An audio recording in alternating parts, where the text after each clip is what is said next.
welcome back to another episode of the Happiness Incorporated podcast. I'm here with Felipe. Felipe, how are you doing, my friend? I'm doing just fine. Just fine? How are you doing? Right now, man, the world is on fire, don't you know? Yes, but you tend to forget easily that, like when you're living in another place. That's true. I mean, like, hey, you know, we're here in Berlin. Berlin is not on fire, so why should I care? Yeah, it takes a little while. For example, in my country, in Chile, I just recently started flying the ashes from the burning in Australia. So people is just now like realizing actually how big the thing was. And that's crazy. Like, I mean, They across the whole Pacific. I was just about to say, like, I don't know how many kilometers this is. I don't want to be smart, but if I remember geography correctly, it's a pretty big distance. It's more like 10,000 kilometers. Yeah. Like that. No, maybe not so much. You know, this is what I think is the craziest thing. You know, like I remember how much fuzz there was about the Amazon being on fire, and like I saw like this report on BBC that compared the size of the Amazon fire to Australia, but it's like 5 times the size, you know. And to compare it to Europe, like they had like this very lovely like map of Europe and compared like how big it was so it could connect to all the Europeans. Like it's like from Spain to up to Germany, like the area of that, and then a circle of it was on fire. I'm like, fuck me, that's a lot of area like that's just been burned away, and that sucks. Yeah. Well, Felipe, let's just dive into who are you and what are you here to talk about? Well, I'm Felipe Salinas. I'm here today to talk about firefighting and climate change and wildfires. Very curious. Like we talked a bit beforehand. How, like, where's the passion coming from the firefighting? Like, what is your connection as a person to firefighters? Is more what I'm trying to say. Well, when I was a kid, like, of course you think in different things that look interesting or appealing. One of them was firefighting, but in particularly my country, there's like a special thing that their firefighters are just like they work on a voluntary basis. So it's actually pretty hard work that it's like just imposed by the law of these people on protecting others. And it's crazy because they barely get like money, like they just make public collections and they work with very little and they do so much with it. And they still manage to do a kick-ass job, and that's what you're here basically like to talk about. Tell me something about, like, what do you think people? I mean, I know what your views are, but why don't you explain to the viewers what you think people should do? Well, I think that I'm somehow like sometimes when I see a future, I see like some kind of apocalypse.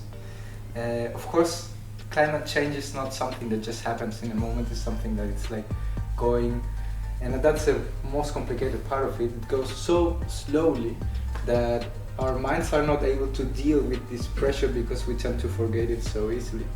Especially in a very digitalized world, you know, everyone is just typing by the computers and playing video games, you know, like it's easy to forget what's going on. Yeah, and we're having these wildfires at least once a year in most of these places, and they always turn to be more intense than the others. And what I think is like, we always think about the future, and everyone's like wondering, hey, what could I actually do, like for myself, that it makes sense. And well, I think that one of the most important jobs in the future would be, I don't mean in terms of money, I mean in terms of something useful for humanity, it will be actually firefighting. Firefighting? Yes, because at the end, that's what we are going to be dealing mostly in when climate change, like, because somehow this type of action does not only involve fires, it also involves like catastrophes in general. Like you have to be prepared to deal with the panic of people, you have to be prepared to guide them, to provide them shelter, and that's what it's all about. I totally agree, man. Like it is so important to be informed, you know. I mean, it's very interesting. I had a conversation with some people like 2 days ago actually about this. Basically, like I was in this classroom situation where we all had to talk about a point where we were for sure that people would disagree. So basically, my point was though I was very interested in the Australian bushfires that are happening right now, and I wanted to play a joke on people. So this is what I did.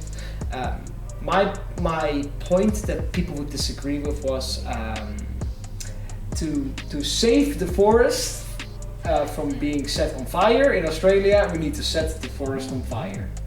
So like, of course, it's like, what's wrong with you? Like that sounds so contradictory. It's like, yeah, of course, but you know, like the point is what I'm saying. Like, is I knew that people would react to that. You know, and be like, no, we disagree with you. Like, it's stupid. How can you even think of that? But it's actually a very common technique what firefighters are using. They do controlled burns. I forgot what the term was for it, but basically, like, they burn down a 10-meter area and try to circle around the fire so it can't jump across, so to say. And they control it, that fire, like the firemen set the ground on fire over there and control it, and it's taking out the fuel.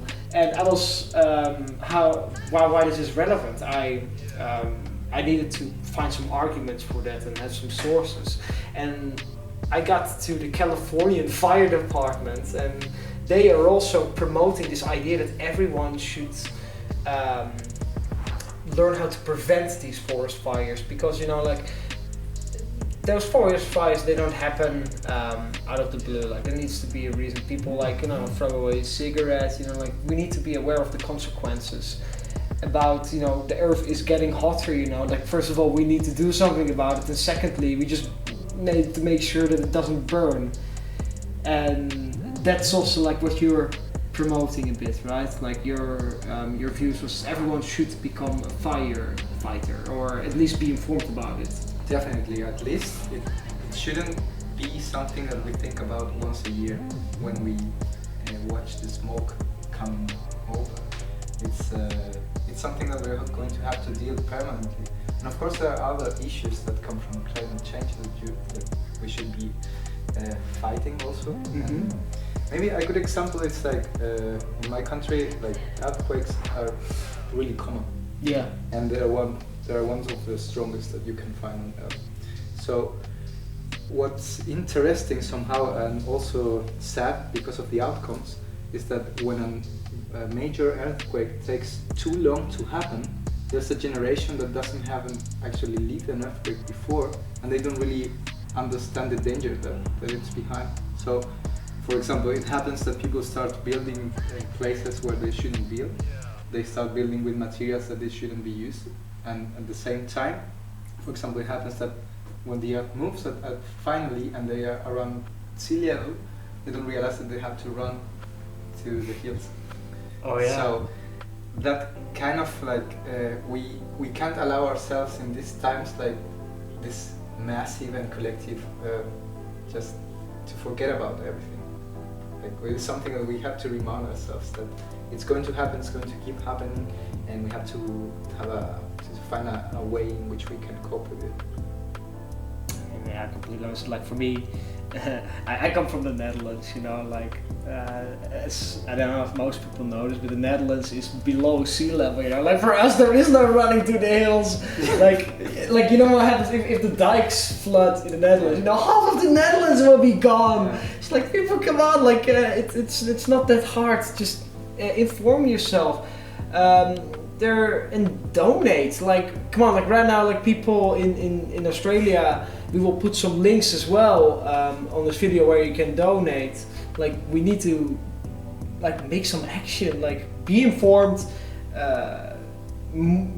not just blame other people, look at yourself, what can I do to better the environment right now? And I think that's very important. That's basically like where I want to leave this podcast. Felipe, is there one more thing you would like to say to the audience? Maybe some words of wisdom, a funny story you have, you know, like, you could say anything really.